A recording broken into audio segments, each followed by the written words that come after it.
Hello, welcome to the first video in a series where you will learn how to build your own website.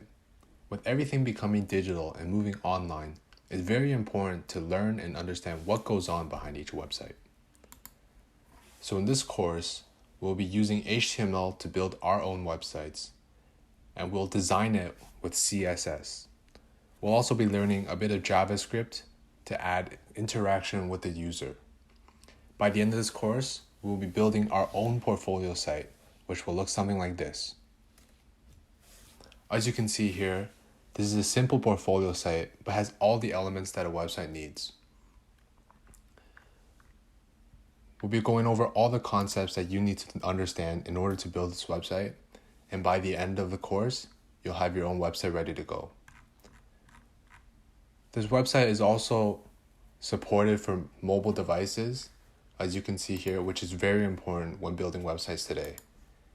And through this course, you will learn how to build all of these elements.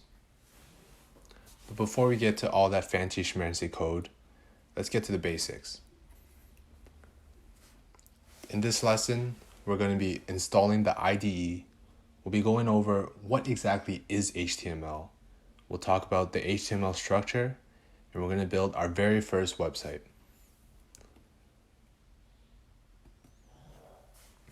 An IDE is an integrated development environment. Essentially, it's the software that we use to write our code.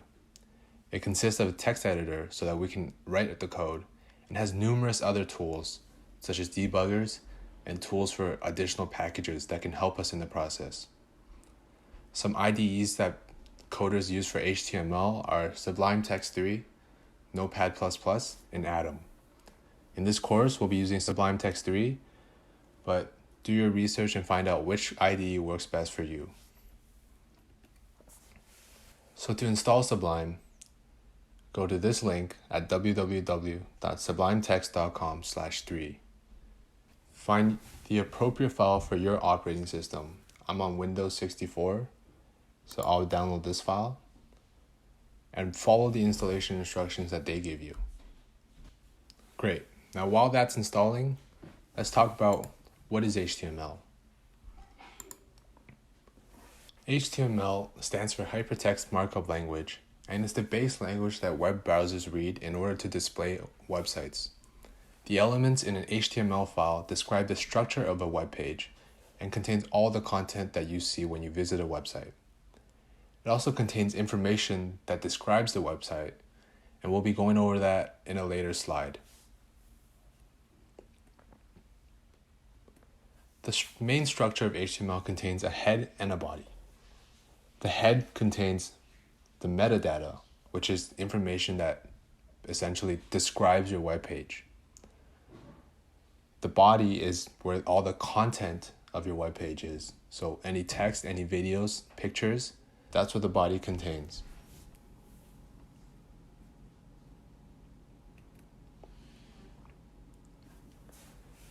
HTML uses a system called tags, and essentially that's how web browsers differentiate between HTML code.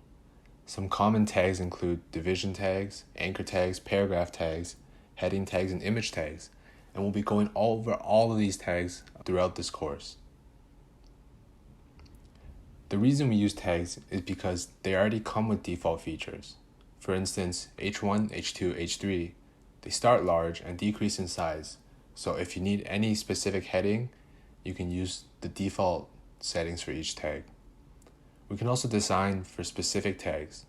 So for example, we can make all H1 tags on a website blue, or all link tags underlined to show that it's a link. Tags are surrounded with angle brackets. There's an opening tag and a closing tag, and the closing tag is indicated with a slash before the name. Tags can also have properties. So if you see in the sample code over here, href and rel are properties of the tag link. And the value of those properties are in the quotation marks.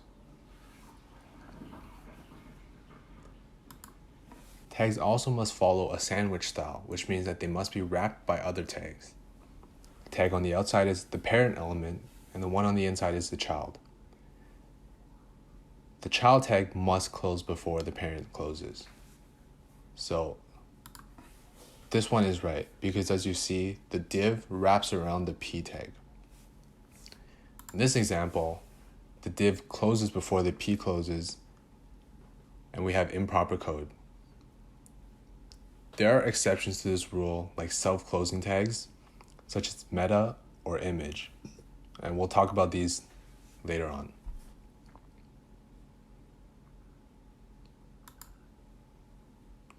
Great. Now it's time to code our first website.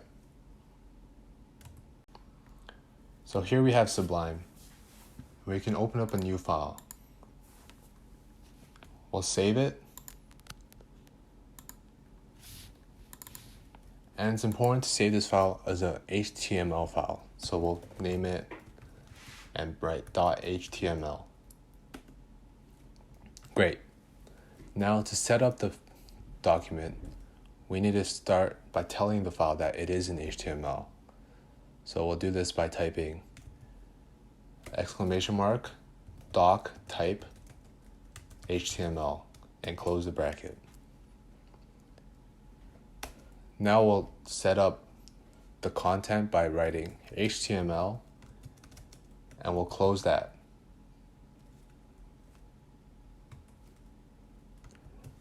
As you recall, the first part is the head and the second part is the body. Make sure you're closing all of your tags so that you don't leave anything missing. Great. In the head, we will put content such as the title of the website, and that's what you would see in your tab on your browser. So if we save this and open up our website,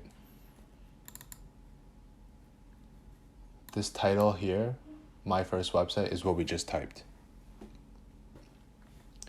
We'll also be putting a tag called a meta tag, which I said earlier was a self-closing tag, which means that we close it like this and we don't need another tag to close it. Inside here we'll put char set equals UTF-8, and this just tells the computer that we're going to be coding this in a UTF-8 encoding, which isn't too important, but it's important to let the computer know that. Great. Now we'll move on to the content of the website. So let's start off with some basic text. So H1 would be the heading 1. That would be the large heading that is default in HTML. So if we look at this in our website, just refresh, there we see the H1 tag. We'll also add an H2 tag to see how the default settings of the two tags are different.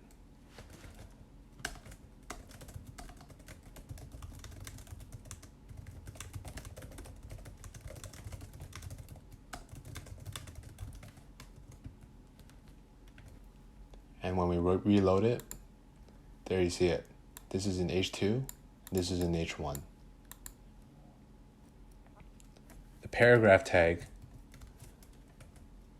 is just the basic text that we use in HTML.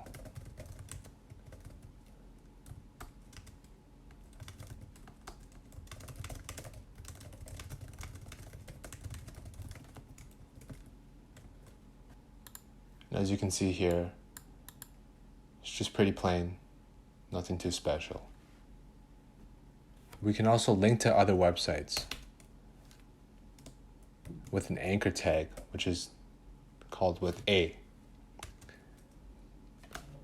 The text we would put in is the same as all the other tags, but to give the address of the link, we would type href equals, and in quotation marks, the link. So let's make a link to Wikipedia. We go and just copy the URL.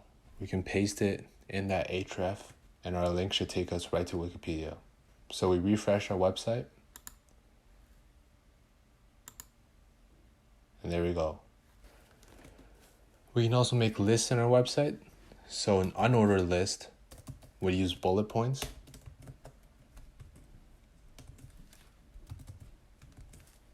And each list element would be in a li tag. So bullet 1, bullet 2, bullet 3. As you can see here, this is an unordered list. An ordered list would have numbers like 1, 2, 3. So for example, step 1, step 2, and step 3.